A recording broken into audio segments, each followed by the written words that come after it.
You're listening to another premier old-time radio program and also a proud member of the Blueberry community. Another Humphrey Camardella production. Blasting off on a desperate mission to save Earth from the evil plottings of the tyrannical space lord Ming the Merciless. Dr. Hans Zarkov and Dale Arden have joined me, Flash Gordon, on a fantastic journey into worlds where peril and adventure await us.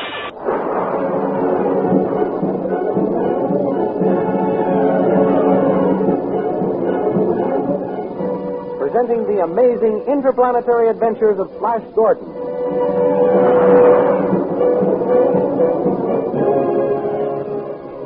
These thrilling adventures come to you as they are pictured each Sunday in the Comic Weekly, the world's greatest pictorial supplement of humor and adventure.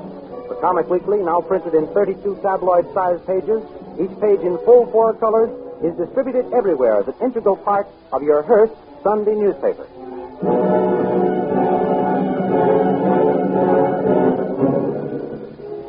For the benefit of those who may not have heard the earlier episodes, let us explain that Flash Gordon, the internationally famous American athlete, and Dale Arden, his beautiful American sweetheart, and Dr. Zarkov, the well-known scientist, were thrown onto the new planet Mongo when their experimental rocket ship crashed.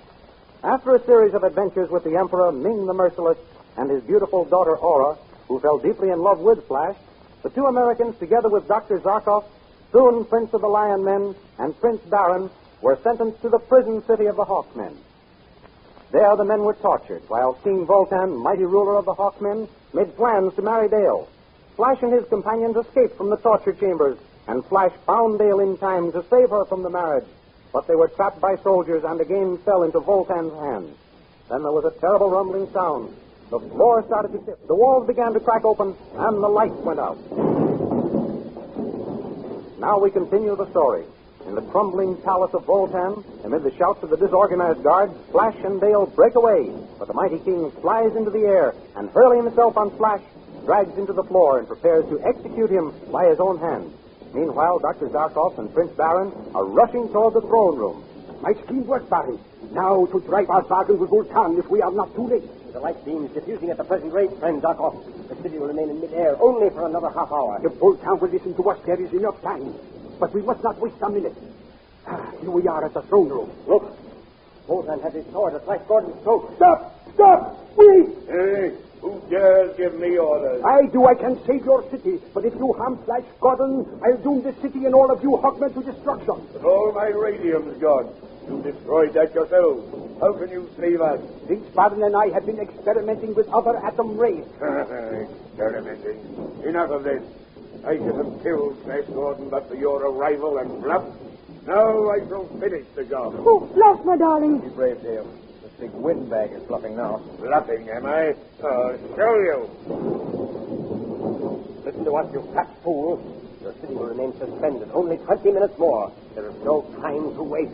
What do you think you can do to save the city, you wizard? We have found a way to make new light beams to hold the city safely suspended in the air. What kind of trick is this? It's no trick.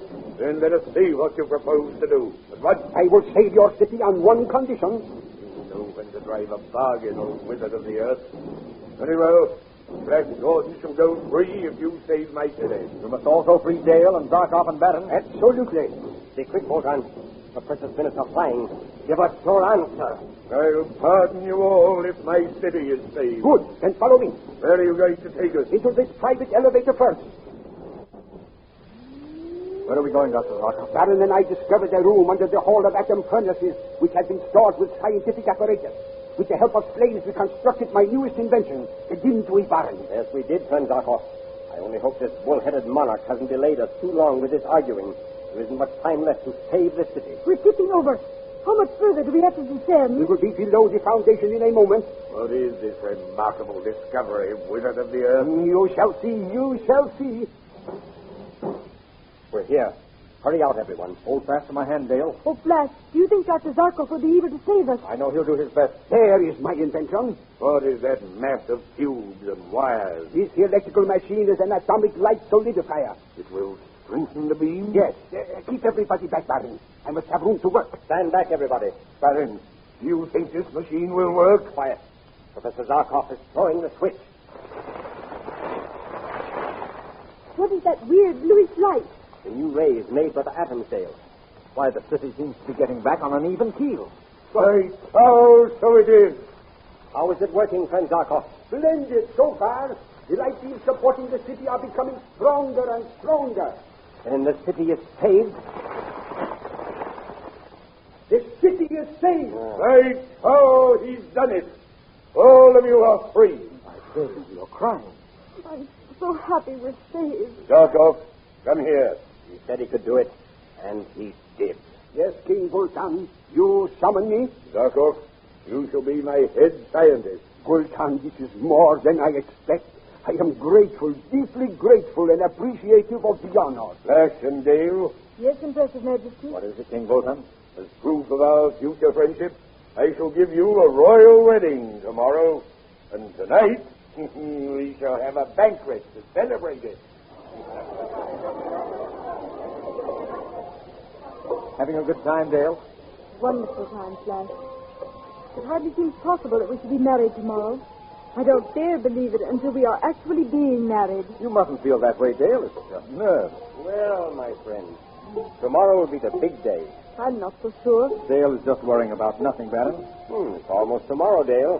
What can happen now? During the excitement of the threatened destruction of the city, the Princess Aura disappeared. Oh, is that all that worries you? I should think you'd be glad she's not here. I am. Well, lovebirds, are you enjoying yourselves? Oh, yes. Thank you, Impressive Majesty. Majesty! Majesty! Eh? What is it?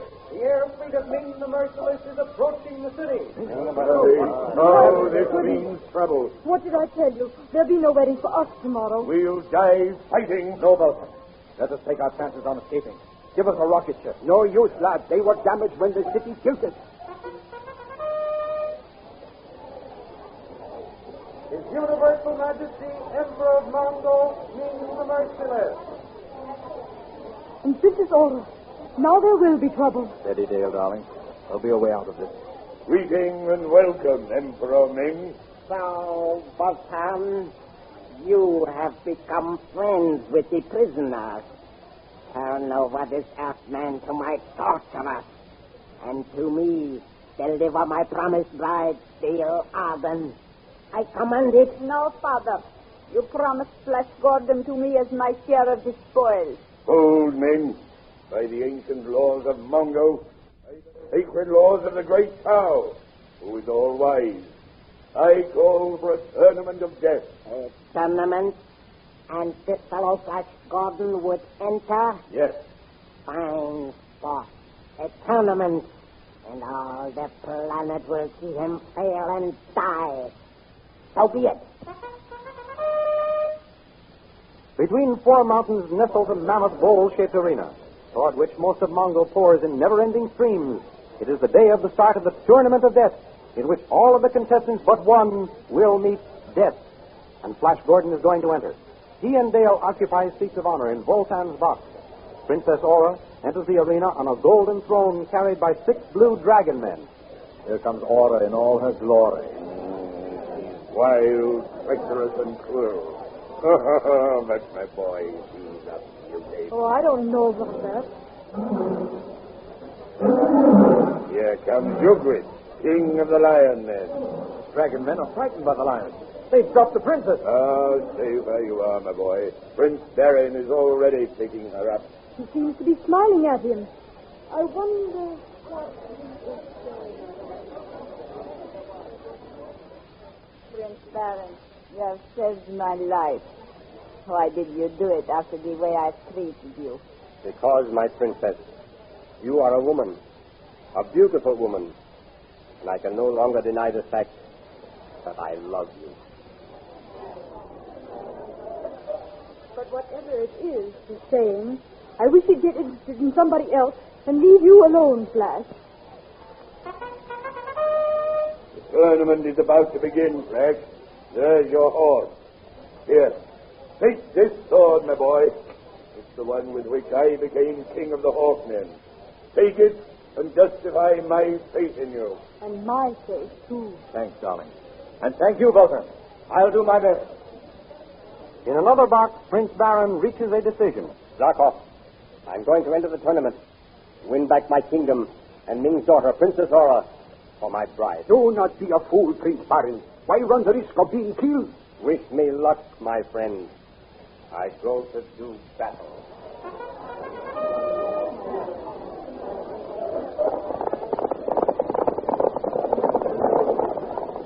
The battle royal with every horseman for himself. As the fight rages around him, Flash is beset by two yellow guardsmen. He vanquishes one, and as he is attacked by the other, he falls from his horse. Before the yellow man can drive home a death thrust, a masked fighter saves Flash, and the first great test of the Tournament of Death ends. A banquet is held for the survivors. Are you sure you're all right, Flash? Why, of course, Dale. If it hadn't been for that masked fighter, you would be dead now. Oh, why did you enter this horrible tournament? To win freedom, a kingdom, and what's more important, you. My dear. Look, the masked fighter is with Princess Aura. Ah, the masked champion. Are you a criminal fearing arrest or a noble fearing recognition? Blue blood or red, my lady. It will flow in the arena just as freely. For your amusement. Yes. Wear this scarf as a token. But do not stain it with your blood. Fair lady, a kiss from your gorgeous lips, and I would face the legions of Tau. Insolent one. I'll have you tortured. Who can punish the living dead of the tournament? Goodbye, you beautiful devil. I go to fight for your hand. That masked champion. I swear I know his voice. The call has sounded. I must go back to the fight. Goodbye, Dale. Goodbye, and good luck, my darling. Oh, King Vulcan, when will this awful tourney end? I know it seems horrible to you, little bird, but it is better that Flash should die honorably in the field of battle than at the hands of Ming's torturers. If he wins this final event, he will be a king, and you will be his queen. The trumpets blow and the last contestants line up. 2 by 2, they mount the sky rope stretched over a flaming pool to joust with swords. And one after another, they are eliminated by death. Finally, only Flash Gordon and the masked champion are left. Flash loses his balance and falls down toward the flaming pool. But his hands catch hold of the rope and he hangs on. The masked champion, thrown off balance, also falls, but saves himself by grasping Flash Gordon's leg. His mask falls off, revealing Prince Baron. The crowd demands that both men shall live, and they are brought before Voltan and Ming the Merciless. None of your trickery, Ming. Proclaim them both kings. So be it. But I shall choose their kingdoms. To Prince Barin and my daughter Aura, I give the kingdom of this forest. To Flash Gordon and the Earth Girl, I give the kingdom of this cave. You fiend! You know neither kingdom has been conquered. True, Voltan, but these are brave men. Let them try. They can hold their weddings in their own kingdoms if they live that long.